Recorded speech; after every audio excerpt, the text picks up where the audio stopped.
की ताकत एसडीपीआई के अंदर है।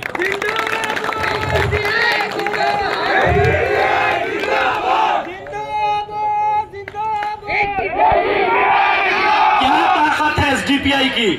एसडीपीआई की ताकत दो चीजें हैं, कान खोल के सुन लो सब लोग। दो चीजें एसडीपीआई की ताकत है।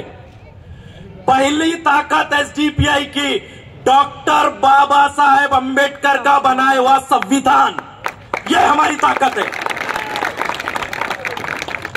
बाबा साहेब अंबेडकर के संविधान को लेकर हम लोग चलते हैं। किसी के बाप में अगर हिम्मत है तो एसडीपीआई को रोक के बताए, हम चैलेंज करते हैं।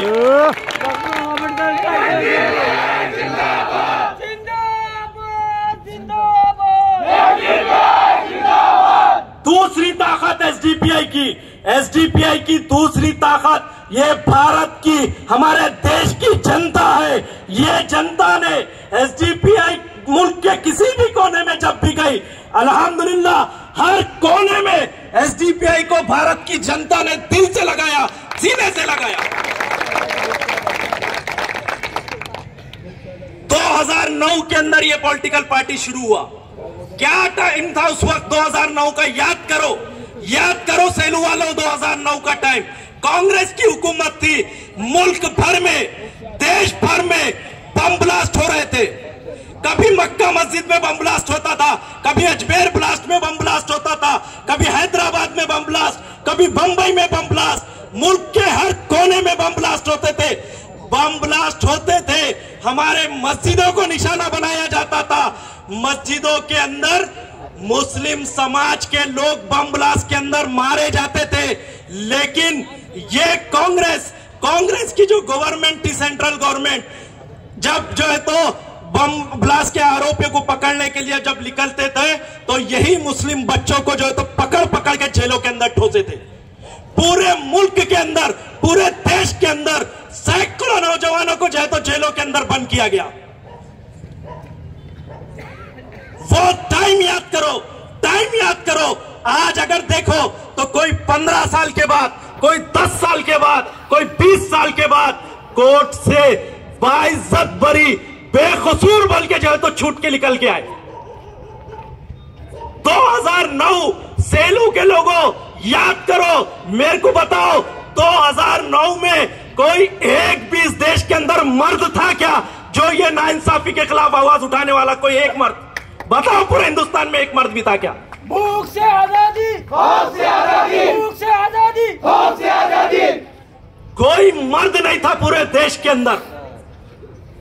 एसडीपीआई उससे पहले जज़ाए खैर दे अल्लाह उन जो है तो बुजुर्गों को जिन्होंने अपनी कौम के लिए, अपने लोगों के लिए, अपने देश के लिए 40-40 साल तक मेहनत करे थे, 50-50 साल तक मेहनत करे थे। ऐसे काम करने वाले मुखलिस लोगों ने ये फैसला किया कि ये जो हालात हमारे पर आ रहे हैं उसकी मेन वजह यह है कि आज हम सियासी तौर पर यतीम है, सियासी तौर पर हमारा बोलने वाला कोई नहीं है। हम बोलते हैं तो कोई सुनता नहीं है, हमारी दिल्ली तक कोई आवाज नहीं है, पार्लियामेंट के ऐवानों तक कोई हमारी आवाज नहीं है। इसलिए इस मुस्लिम समाज के साथ ये हालात हो रहे हैं बोल के 2009 के अंदर उन्होंने इसका जो है तो जायजा निकाला। उसके बाद उन्होंने फैसला किया कि हम मुल्क के हर पॉलिटिकल पार्टी के दरवाजे पे जाएंगे और उनको बोलेंगे कि देखो सबूत है। सलाम करो हेमंत करकरे साहब को, हेमंत करकरे साहब को सलाम करो जिन्होंने असली आतंकवाद को जो है तो इस देश के अंदर बेनकाब करा। मैं और एसडीपीआई नहीं बोल रहे, नांदेड़ के अंदर यशवंत शिंदे है, वो यशवंत शिंदे कोर्ट के अंदर एफिडेविट डाल के ये कह रहा है देखो भाजपा वालों ने सियासी फायदा उठाने के लिए, सिर्फ सत्ता की कुर्सी के वास्ते पूरे देश में बम ब्लास्ट किया। ये सैयद कलीम एसडीपीआई नहीं बोल रहा, खुद भाजपा का अपना आदमी यशवंत शिंदे वो भी कोर्ट के अंदर एफिडेविट फाइल करके बोल रहा है। और कितने सबूत चाहिए? सिर्फ कुर्सी के वास्ते उन्होंने जो है तो बम ब्लास्ट किए, सिर्फ कुर्सी के वास्ते, सत्ता में आने के वास्ते। बहरहाल ये एसडीपीआई के जो पुराने जिम्मेदार थे उन्होंने पूरे मुल्क का दौरा किया।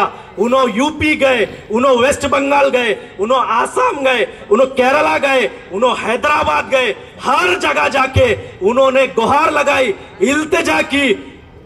अल्लाह के वास्ते ये कौम तड़प रही है, इनको बोलने वाला कोई नहीं है। तुम अपने घर से, अपने शहर से निकलो बाहर, पूरे मुल्क के अंदर आओ, दिल्ली में आओ। अगर तुमको कोई सपोर्ट नहीं करेगा, हम सपोर्ट करते हैं, हम पूरी आवाम को लाते पीछे। तुम अपने घरों से निकलो, अपने ऑफिसों से निकलो, दिल्ली आओ। दावत दी गई, किसी ने भी ये दावत को कबूल नहीं किया।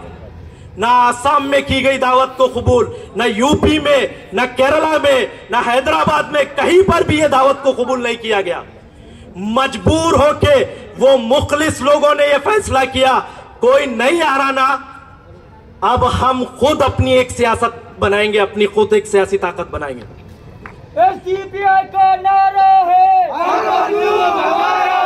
एसडीपीआई का नारा है। उन्होंने फैसला करने के बाद कमजोर लोग, जो कमजोर